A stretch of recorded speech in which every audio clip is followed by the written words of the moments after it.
Hello, I'm historian David Borys, and this is the Expert Series podcast from the CDAI Institute, Canada's premier defence and security think tank.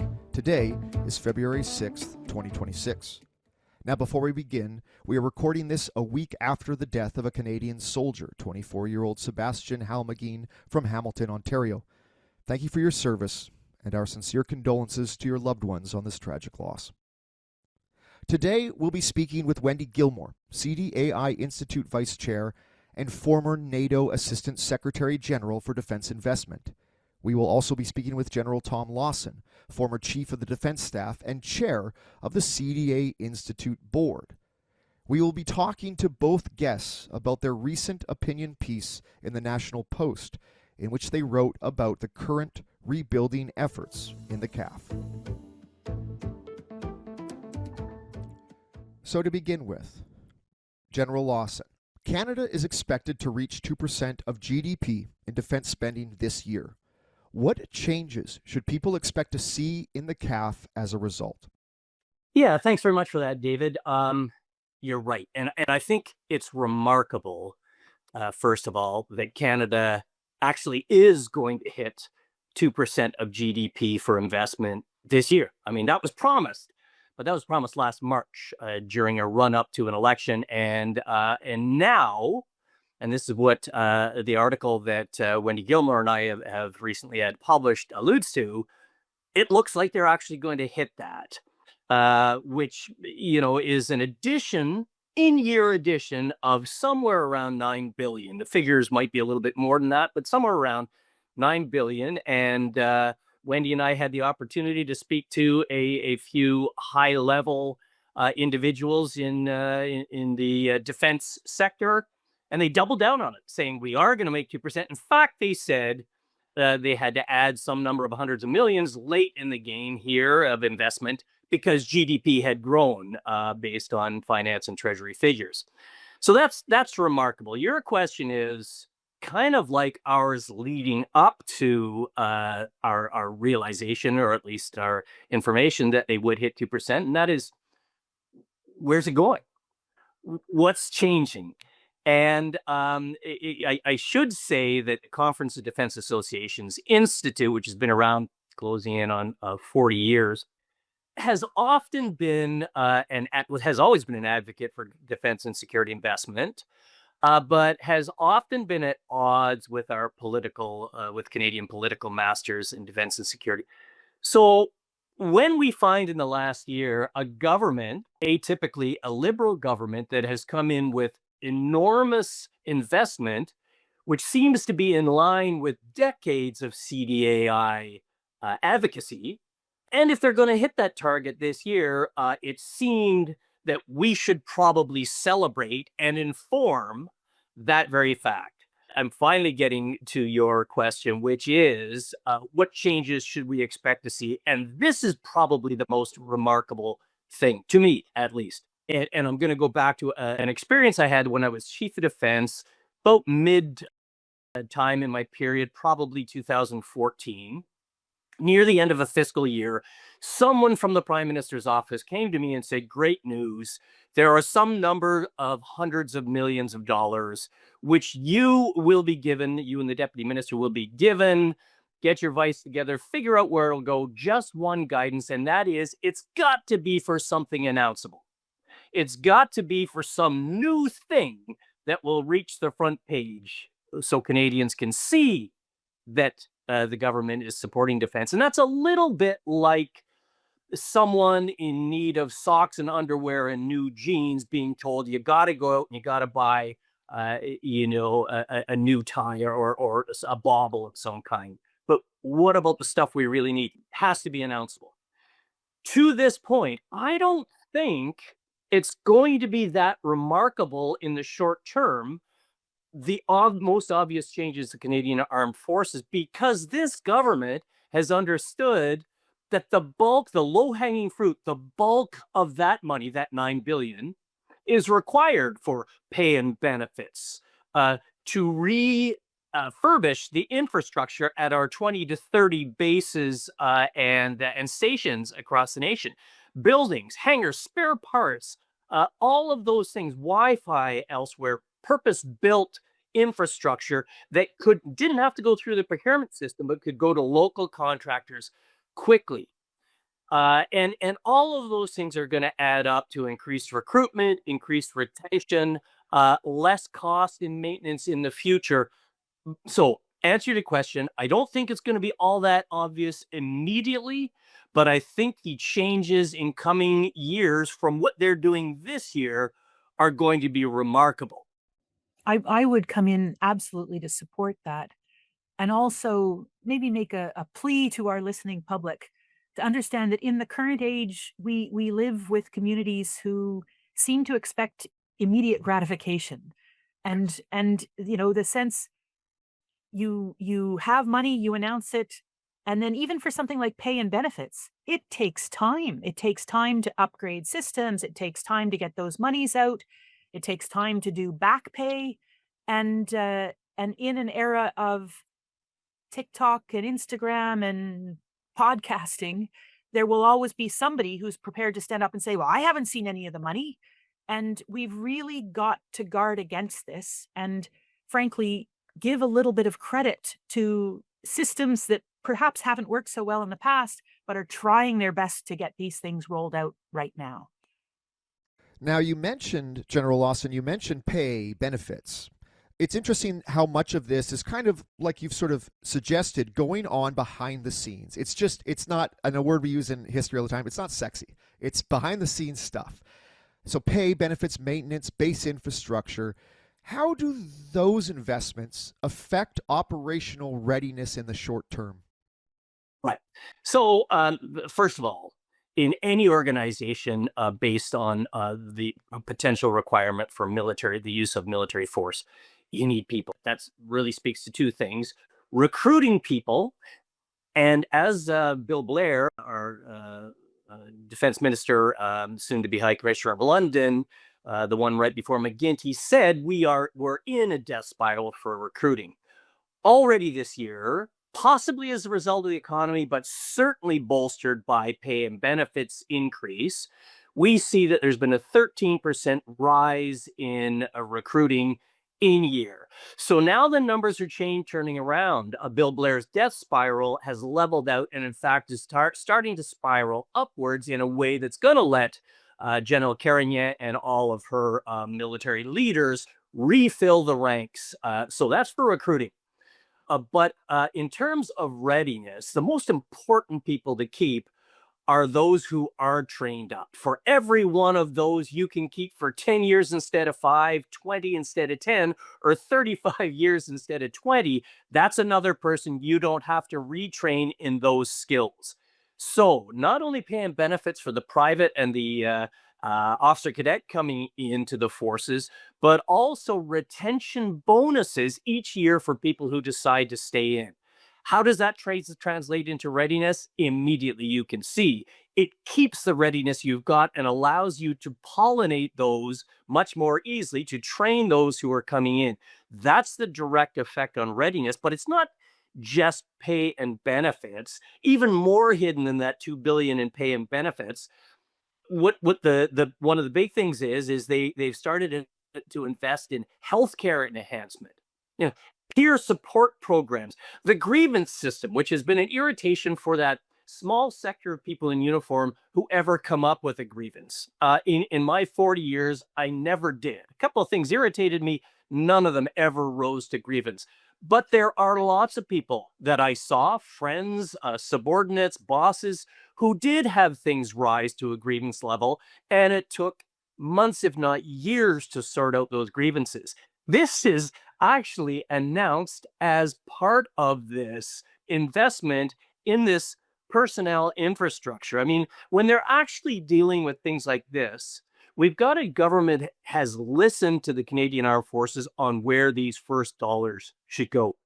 The other piece, and speaking from the perspective of somebody that's worked on armaments and materiel, that's so important, is an investment in our stockpiles of spare parts, of ammunition, of getting the monies out where we have, what our contract specialists would say, contract headroom, right? We've only bought a certain amount because we've bought to the budget we have. And now we're actually able to increase those amounts and replenish some of the very necessary capabilities that directly address readiness. And understanding that over the last number of years, we've drawn down in Canada many of our critical stockpiles in order to support Ukraine. So they all, not only do we have to continue to support Ukraine, but we have to replenish our own capabilities. And that is something that I can say not only is critical for the Canadian forces, but is also being watched very closely by our allies. Wendy, I'm just going to build on that thought, David, if you let me. It's so important. I'm glad Wendy picked it up. Refilling the spare parts stockpiles for not only all of the equipment that we've got, all the fleets. I've got two sons in the Air Force. Neither of them are complaining about anything they've got. I'll make that clear right up front. But both of them have are working on squadrons with serviceability issues because the spare parts bins have been emptied out because the procurement budget for those things has not kept up. And there's another investment that Wendy points to. What I should say, though, why I wanted to climb on is to Wendy's other point, and that is a lot of people have not yet noticed these things. Actually, our troops in Latvia are ill-equipped, and that surprised me, but I've been speaking to the father of one of the young officers who's over there, who speaks to a shortage of a lot of capabilities. When I wrote this article, he spoke to me and he said, yeah, okay, great. Glad to hear you guys have hope at CDAI. When I'm talking to people on the ground, it isn't providing them the boots and equipment that they need, and they're operational. That surprised me a little bit because those are kind of the first things that we invest in, but it does speak to this thing. By this time next year, those things will be showing up, and those very things, especially for people who are deployed, but then to people like my two sons who are on bases operating equipment right now, will definitely be seen, and it will have an effect then. And this segues really well into my next question. How long does it realistically take to reverse that kind of degradation? Well, I'll take a shot at that one, David, first. Just about every one of our ailing fleets, be it cyclones to head out on ships overseas, be it our Hercules carrying goods up to alert or across to our soldiers in Latvia, just about every one of our ailing fleets, when they're deployed, they work exceedingly well. You know, my son just came back last year from 6 months on deployment on board a ship with these cyclones, which are really not very operational. The head of the Navy last year said, look, it's not working for us. We need to have more of these things ready to go out. Interestingly, when they go out on board, they work tremendously well. This gets to your question. Why do they work tremendously well? You've got people trained up. You've got your best technicians who know how to fix them, and the part bins on board that ship are filled with all of the necessary parts for that cyclone. So in answer to your question, if the parts bins back on base are filled up, and you can now carry out a lot of the force generation, not just the operational missions, but the force generation, getting technicians up to levels they need to be because the parts are there and the equipment is now serviceable, it can turn around extremely quickly, within a year. Remember that everybody was trained up to arrive operationally trained on squadron in the first place. We're just talking Air Force right now. This goes for armored troops in various places where they have no tanks to train on right now because ours have been given away. So that's going to take a little bit longer when you have to buy new equipment and bring it in. For those places where we have the equipment, where we already have it, but it has fallen into disrepair for lack of capabilities and shortage, that can turn around very quickly. Wendy? I was mindful of a American military boss I had once when I was down at NORAD. And up in the operations center, there was a big banner across the top of the room that said anticipate. And, the idea is that, okay, on the one hand, you never anticipate the word of command, but boy, do you get ready to get that command when it comes. And this is the real challenge when we're talking about materiel readiness, for sure, because in order to make sure that you have full operational readiness when you need it, you needed to have anticipated long lead items for contracting. You need to have the contracts in place. You need to make sure that there is a supply pipeline to be able to get things in place. And the very good news that Canada is investing doesn't quite make us forget for the fact that we have not invested for some time. And so, you need to think about a spare parts pipeline, depending on the piece of equipment, from months to years, God help us, decades, shouldn't be ever decades, but it certainly means you have to anticipate that it's coming. And the trouble with Canada doing our investment right now and seeking to replenish our stores and people and whatever else is that it does take time to show up, which takes me back to the need for frankly, some operational patience to allow our systems to catch up. But it's a walk and chew gum at the same time, because we have real adversaries, we have real commitments, we have an increasingly unstable world. So what we cannot afford to do right now is assume that the system will grind its way into meeting the dollars that are being injected into it. And that takes us to a slightly different conversation, which is the system needs to now have the necessary inject of decision-making, political will, risk tolerance to use consciously and well the resources that it has. That will address readiness. Yeah, and that's so well said. When you look at our history of procurement and acquisition, the story is more of stalling and red tape than it is of, well-informed, speedy, timely acquisitions. And I guess what I'm trying to get at is, defense rebuilds have stalled before in this country. In fact, many times they've stalled. Why do you think this one might be more durable than those? I absolutely agree when people say, yes, our procurement and systems are full of red tape, that they are slow, they are cumbersome. And I remind people, and at my heart, I was a bureaucrat for 35 years in different guises. So I have to answer a little bit like a bureaucrat, which is the systems were designed that way. The systems were prioritized for procurement integrity. They were prioritized to squeak the last cent out of every dollar, because the priority was making use of very limited resources without overall a sense of operational urgency. That is what has changed, in my view, or needs to change right now, which is if you're stacking your priorities related to acquisitions and procurement, procurement integrity, quality and sophistication of the equipment, and timeliness of delivery, well, ideally you get all three, but at some point you have to make trade-offs. And right at the moment, timeliness is critical. Getting the very best we can, but not necessarily, if 80% of the solution is going to provide a solution, well, let's get to that 80%.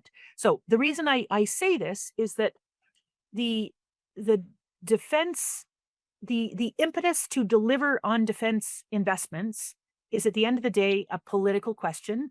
And depending on the size, you have both the specific decisions on acquisitions and you have the system that underpins those decisions, both of which are political instruments and they are made by our political actors. So when we really needed Chinooks to go to Afghanistan, when we needed to get the Griffins upgraded to go to Afghanistan, those decisions, which had been agonized about for some time, were made in short order, and that kit got out to the field to help our soldiers. Not fast enough, but it got there. If we need those decisions made now, that is ultimately the system will support whatever timeliness and impetus is provided at the decision making, the political level. David, to your point, why we may think that this is different than, for instance, the charge up in the late 80s was so exciting for exactly 1 year before it all disappeared. How would this be different? I think those who would have advocated for defense investment over the last couple of decades were those who were subscribing to Wendy's bosses anticipate. Canada's going to have to be ready in case something comes along. But most Canadians didn't really feel a threat out there. To be fair, Canada was probably on an extremely short list that would include the least threatened nations on Earth. Now we have a government that's actually responding to a couple of things. First of all, the threat that we feel from geopolitics around the world, peer competitors who are actually looking quite aggressive. Not looking quite aggressive. Russia is enormously aggressive right now in an illegal and horrific war in Ukraine, and perhaps threatening NATO to follow, and China slobbering over Taiwan. So Canadians feel that, and just as important, for the last few years, the pressure has been building from our NATO allies, and now our NORAD ally, extra pressure to suggest you better do so. You put those things together, and it's actually politically acceptable, actually politically preferable, to develop a plan which will infuse heavy defense investment for coming years. So that's one thing that suggests that this one might be a little different. The second is the government actually, when you announce an increase to defense budgets, you're developing a defense strategy. When you actually suggest you're going to be increasing defense investment for years by numbers of billions of dollars that nearly double or more than double the budget in coming years, on the way to 3.5% or even 5% goals, depending on how you slice and dice that, you're not really just talking about a defense strategy. You're talking about an industrial strategy for the nation, how we're going to move ahead. So that's not just a defense. To decide 2 years from now to change all this and stop would have an effect certainly on the Department of National Defense. We've seen that before, but it would have an enormous effect on some momentum that's building in industry as well. Last point I would make has to do with procurement and acquisition. I think it's a really important one, and I don't think it's been proven yet that our procurement system is any less paralytic than it was in the years that I was CDS, the 20 years before that, and the 10 years since that. We haven't seen that yet. We haven't seen the defense defense investment strategy come out. Supposed to be out soon, maybe Friday, maybe early next week. That will be great. But then once it's out, are these systems in place under PSBC right now, under Secretary of State Stephen Fuhr and CEO Doug Guzman, to actually accelerate those things? I don't know. And here's why it's important. Somehow this government was able to invest this year all of those $9 billion or $10 billion they said they would. That's incredible. That's what Wendy and I wrote about. That does not speak to next year, which is more than 10 billion more, on our way up to other things. And all the low-hanging fruit that we've talked about has already been picked. So what's going to have to come in? What's going to have to come in is a procurement system that takes some of the risks that Wendy's been talking about here, that does something with this. And we have a model. We saw when we were in Afghanistan, we had soldiers falling on the battlefield back then. All of the bureaucratic doors fell open, and we purchased all kinds of equipment from which we still benefit today. All of the doors fell open. When soldiers stopped falling, those doors all swung shut, and we were left with the procurement system. But we saw a model in recent memory where it can work. And it's only a procurement system like that that's going to be successful in getting the equipment to fit Canadian military for need in coming years. And that's not proven yet. A very positive sign is how quickly the government decided to down select the 2 submarine options and then move straight to a directed bidding process where they are able to work directly with the 2 industrial partners to ultimately come up with bids that can be assessed for the benefit of Canada. And, okay, that's one program. It is going to be, I think it will rival our shipbuilding program as one of the largest ever procurement decisions, especially if you factor in life cycle costs for those boats. But we need to be able to do that right down to small decisions, or at least less costly decisions, but that are equally consequential when it comes to acquiring capability, deciding where to invest in Canada, and ensuring that our industrial partners are prepared to respond when the switch flips and we need something today or tomorrow. What we can't afford is to wait for our forces to already be in the field like they were in Afghanistan before we start sending them kit. We need to have those things now. Yeah, that's very well said. Anticipate the word of the day maybe a little bit right now. And it's interesting too when you think about the discussions going on with Korea, how many ancillary economic benefits are now being announced besides the submarine program. So there's other economic advantages to these engagements that are going on that for the average Canadian, these are really major economic boons to the country right now.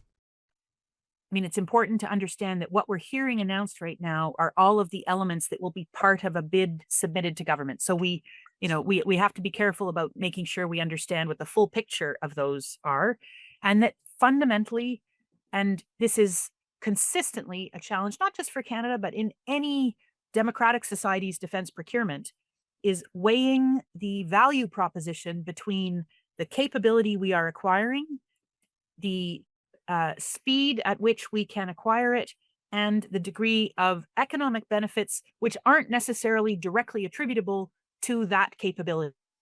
And if I can say that maybe a little bit more clearly, um, because we are in a very unstable world, because we need to have defense capability that we will be able to support, deal with attrition in the event that it gets broken or destroyed, or frankly, make sure its availability is only dependent on supply chains that we trust. We need to prioritize our acquisition of equipment from a military capability point of view. And yes, at the moment, we have severe economic shock because of the fact that the market to the south, our American partners, are not behaving in a very predictable manner. So sure, it might be very convenient to say, all right, we're going to acquire submarines, and at the same time, we're going to make investments in the automobile industry.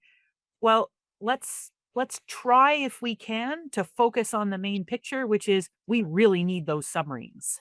That's very well said. It's interesting for our listeners, and especially for those who aren't familiar with procurement and acquisition, both from a military and a civilian perspective, where does momentum often get lost once funding is approved?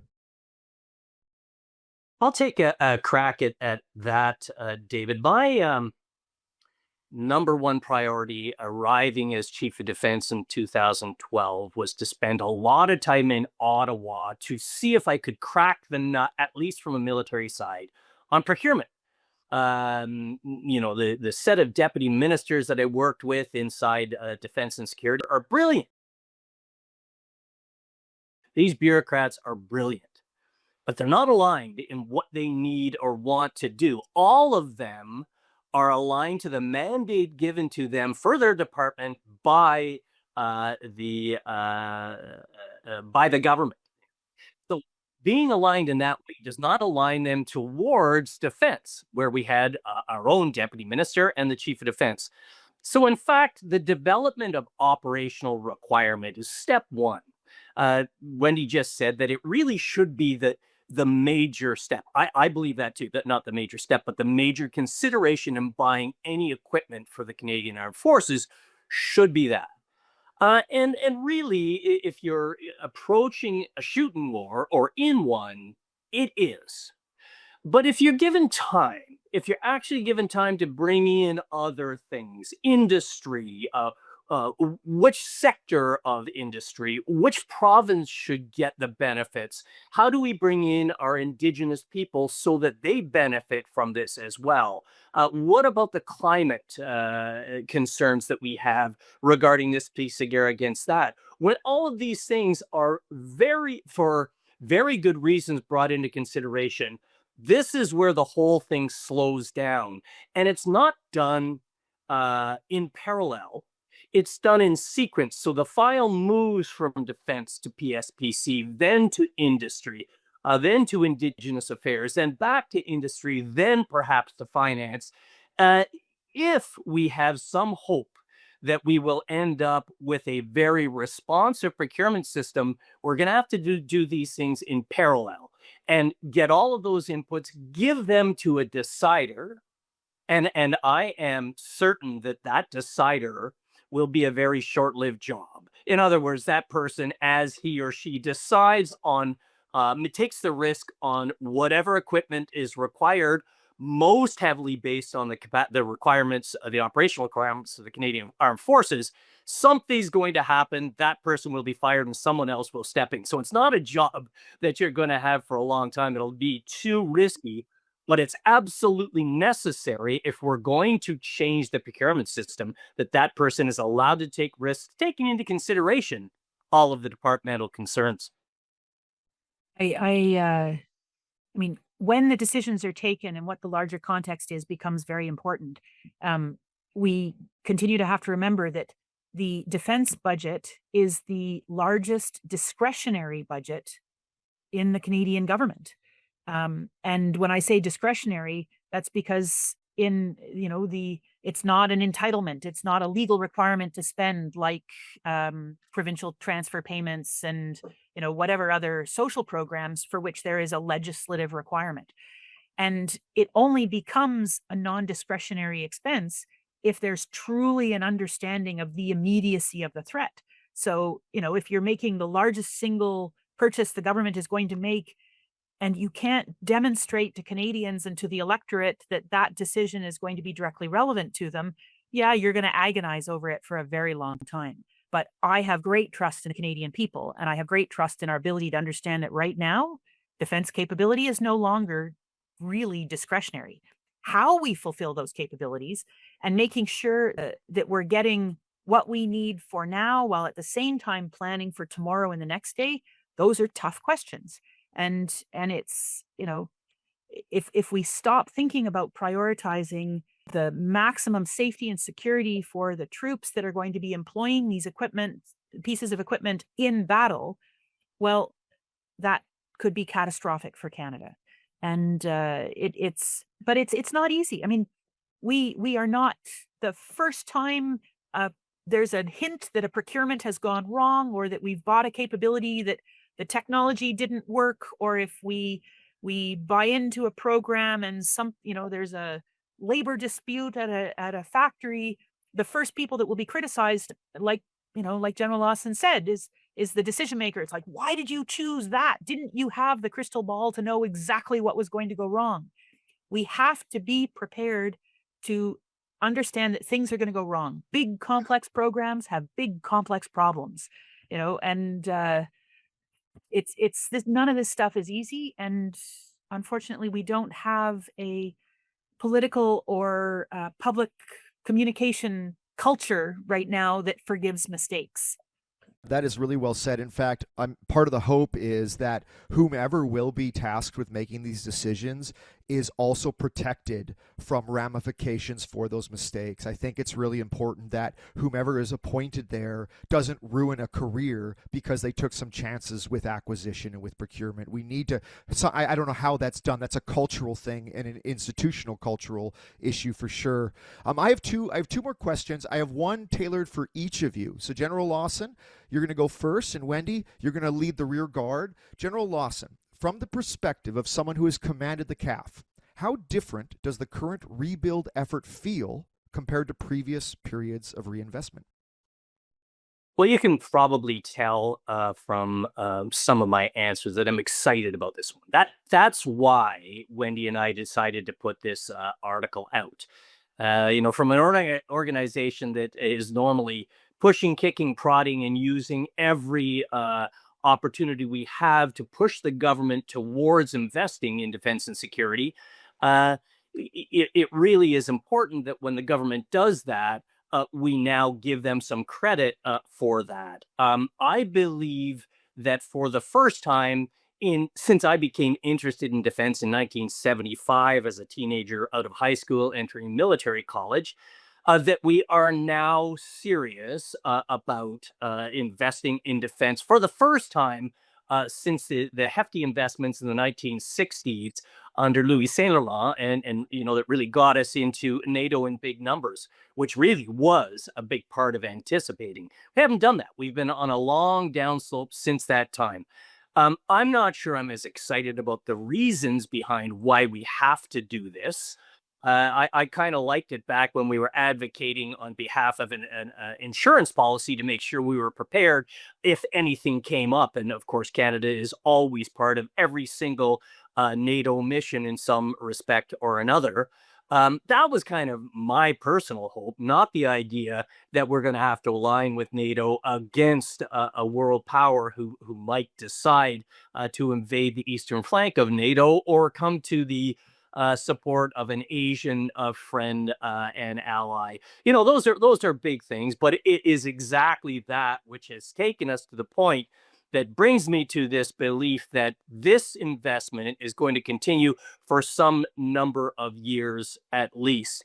And therefore, I think at the end of it, if it does come to an end, and there is no indication governmentally right now that it would, this is the future. In fact, you're talking about 3.5% to military, 5% to military and infrastructure by a decade from now.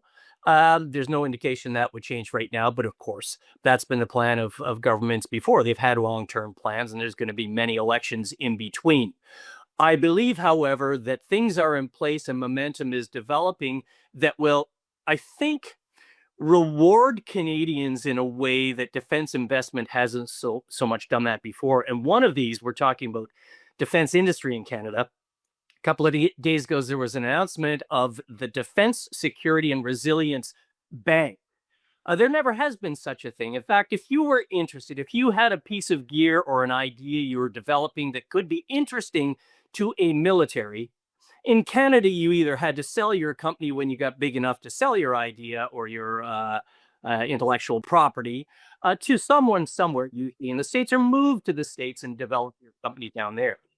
This DSRB is developed with a certain number of billions of dollars to actually take some risks and nurture Canadian defense industry in a way that we will actually be able to not only buy Canadian equipment from Canadian manufacturers, in many cases for the first time in these areas, but also that will feed back to an economy that, kind of like the recruiting spiral that's on its way up right now, could be self-reinforcing. So I think there's a lot of things other than just a government statement that support the idea that this could be good for Canada, not only military from defense and security, but in so many other ways: infrastructure, industry, and capabilities that have dual use, communications in the Arctics, a constellation of satellites owned by Canadians that allow us to check on our sovereignty and know what's going on, not only for defense, but for weather and things like that. So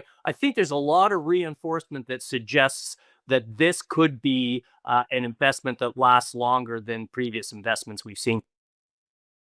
Wendy, on your side, from the NATO perspective, how closely do allies track how Canada allocates defense spending? Not just the headline number, but are they paying attention to this? Absolutely. 100%.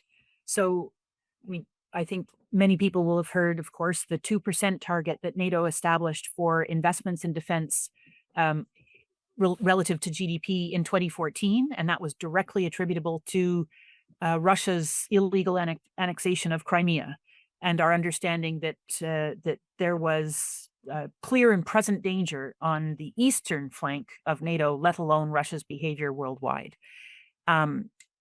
In 2023, NATO shifted that 2% concept from being a ceiling to being that's the floor of investment that was required in order to meet NATO's defense commitment.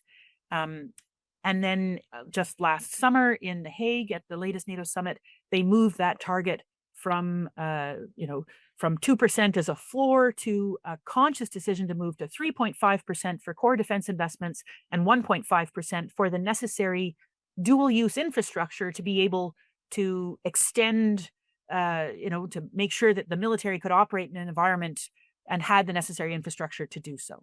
So for Canada, every year in NATO, and frankly in between, there are list tables that were put out of where do countries fall starting back in 2014 on their investments. And we were very close to dead bottom in many instances. And what was different between Canada and the other countries that were not meeting their 2% as yet is that we had never proposed a plan to get there. other countries had said, yeah, we've got a 2% figure in mind, and this is how we're inching up to it.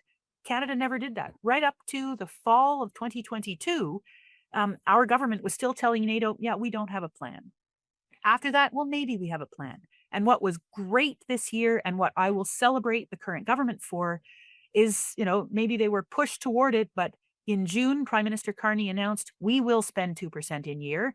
And then a month later at the summit in The Hague, he committed Canada to moving to the 3.5 plus 1.5%.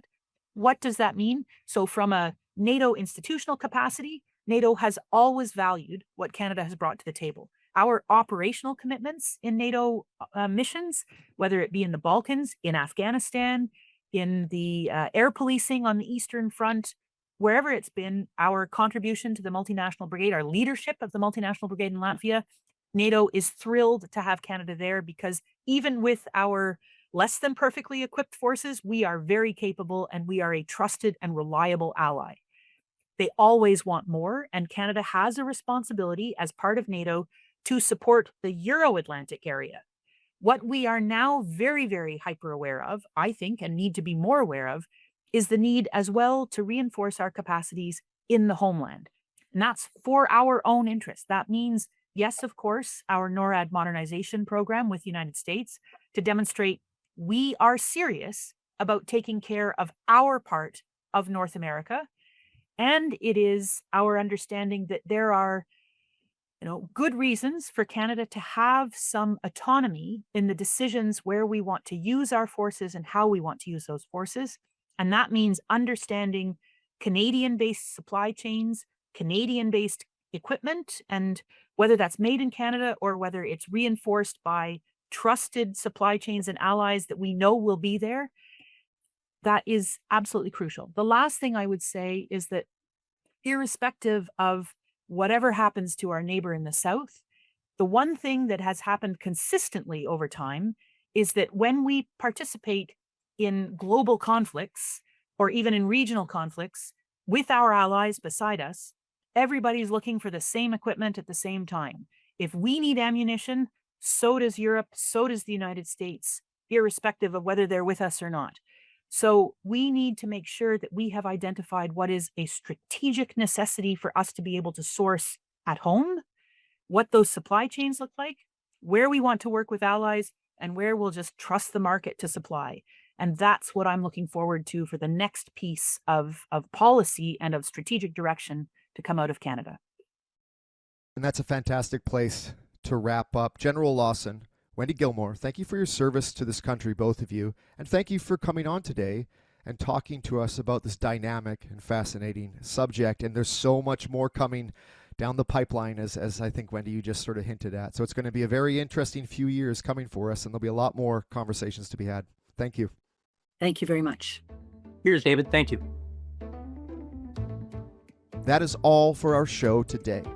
If you want to learn more about the CDAI Institute, follow us on social media, visit our website at cdainstitute.ca, or subscribe to our newsletter for the latest updates on Canadian defense and international security. I'm David Borys. Until next time.